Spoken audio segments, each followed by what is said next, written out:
Hello दोस्तों। तो कैसे हैं आप लोग। आई होप कि सब अच्छे हैं। तो आप लोगों के लिए लाना चाहता हूँ एक नया जॉब का खबर। इंडियन रेलवे पे कुछ नया जॉब का नोटिफिकेशन आया है। इसमें अप्लाई करने का लास्ट डेट है 14 अगस्त 2026।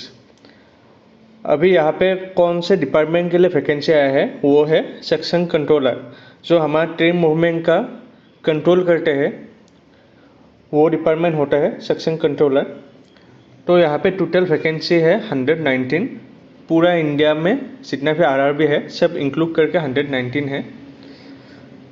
तो यहाँ पे बेसिक सैलरी कितना है स्टार्टिंग पे 35,400 है। इसके साथ तो एक्स्ट्रा रहेगा ही, सेंट्रल जॉब पे रहता है, HI DI gratuity grade pay सब रहता है।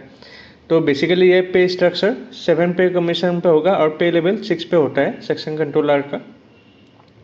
तो यहाँ पे अप्लाई करने का मिनिमम क्राइटेरिया क्या होना चाहिए, आपका नेशनलिटी इंडियन ही होना चाहिए। फिर एज रिलैक्सेशन आपका है मिनिमम 20 ईयर्स मैक्सिमम 33। ये बेसिकली जनरल के लिए है, जनरल और EWS दोनों के लिए है ये। और OBC के लिए और ज़्यादा रहेगा आपका। OBC के लिए आपका 3 ईयर्स रिलैक्सेशन है। फिर SC ST के लिए 5 ईयर्स है। तो और अगर कोई रेलवे एम्प्लॉय ऑलरेडी यहाँ पे जॉब कर रहे हैं, मतलब इंडियन रेलवे पे ऑलरेडी कोई जॉब कर रहे हैं ग्रुप D में, तो उन लोगों के लिए भी रिलैक्सेशन ज़्यादा रहता है, एज रिलैक्सेशन। तो क्वालिफिकेशन कितना होना चाहिए यहाँ पे अप्लाई करने के लिए, आपका तो मिनिमम ग्रेजुएशन होना चाहिए यहाँ पे। और जो फाइनल ईयर पे है वो लोग भी अप्लाई कर सकते हैं। तो आपका मेडिकल स्टैंडर्ड यहाँ पे होना चाहिए सेक्शन कंट्रोलर के लिए। तो बेसिकली आपका A2 मेडिकल स्टैंडर्ड होना चाहिए। तो उसमें जनरल हेल्थ तो पूरा फिजिकली फिट होना चाहिए। और आपका जो आई विजन होता है वो 6/9 होना चाहिए, दोनों आँख मिला के और बिना ग्लास का। और अगर कोई ग्लास यूज़ करते हैं तो मैक्सिमम 0.6 तक ही होना चाहिए।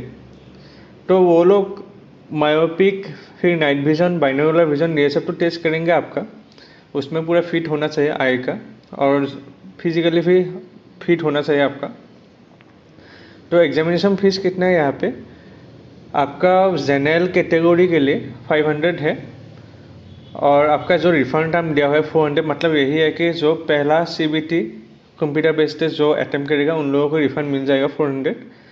और बाकी जो फीमेल, फिर माइनॉरिटी, फिर रिजर्वेशन स्टूडेंट्स है उन लोगों के लिए एप्लीकेशन फी 250 है। और उन लोगों को पूरा 250 रिफंड मिलेगा अगर CBT अटैम्प्ट करने जाता है तो, पहला CBT। तो यहाँ पे जितना वैकेंसी था 119, उसमें से कौन से आरआरबी पे कितना वैकेंसी आप लोग ये ऑफिशियल नोटिफिकेशन में देख सकते हैं। ये ऑफिशियल नोटिफिकेशन देखने के लिए आप लोग नीचे आ जाइए। फिर जो चेक ऑफिशियल नोटिफिकेशन है यहाँ पे क्लिक करने के बाद एक PDF ओपन होगा। तो उसमें नीचे आके आप लोग देख सकते हैं, यहाँ पे मैं ऑलरेडी ओपन करके रखा हूँ। तो आप लोग देख सकते हैं आरआरबी अहमदाबाद, आरआरबी एजमार, फिर आरआरबी प्रयागराज, आरआरबी बेंगलुरु, हर एक पे कितना कितना वैकेंसी है। आरआरबी भोपाल, भुवनेश्वर, बिलासपुर, चंडीगढ़, चेन्नई, गोरखपुर, गुवाहाटी, फिर कोलकाता, मालदा, मुंबई, मुजफ्फरपुर, पटना, रांची, सिकंदराबाद, सिलुए, थिरुवनंतपुरम, ये हर एक पे आपका अलग अलग नंबर का वैकेंसी है। बस जम्मू श्रीनगर पे एक भी वैकेंसी नहीं है, बाकी हर एक पे अलग अलग वैकेंसी है, अलग अलग नंबर का। तो ये हर एक आरआरबी इंक्लूड हो गए, इंक्लूड होने के बाद 119 वैकेंसी है।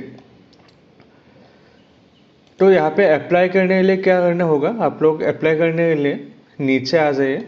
नीचे मतलब इंपॉर्टेंट जो वेब लिंक था यहाँ पे ही आ जाइए। फिर जो ऑनलाइन एप्लीकेशन फॉर्म है यहाँ पे क्लिक कर दीजिए। क्लिक करने के बाद ऐसा ओपन होगा।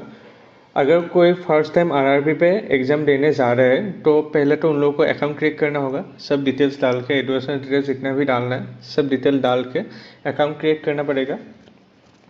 उसके बाद फिर से लॉगिन करके अभी जिसका जो एग्ज़ाम के लिए अप्लाई करना है बस वो एग्ज़ाम सिलेक्ट करके अप्लाई कर देना है।